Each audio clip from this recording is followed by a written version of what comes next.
श्रीमातः श्रीमहाराज्ञी श्रीमत्सिंहासनेश्वरी श्रीचक्रराजनिलये सुप्रभातं भवानि ते।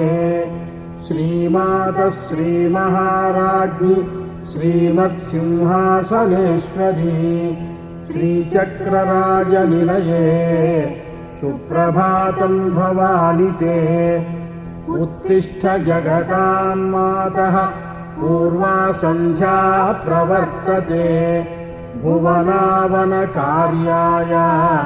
सुप्रभातं भवानि ते। उत्तिष्ठ जगतां मातः पूर्वा सन्ध्या प्रवर्तते भुवनावनकार्याय सुप्रभातं भवानि ते। तव सुप्रभातमज विष्णुवन्निते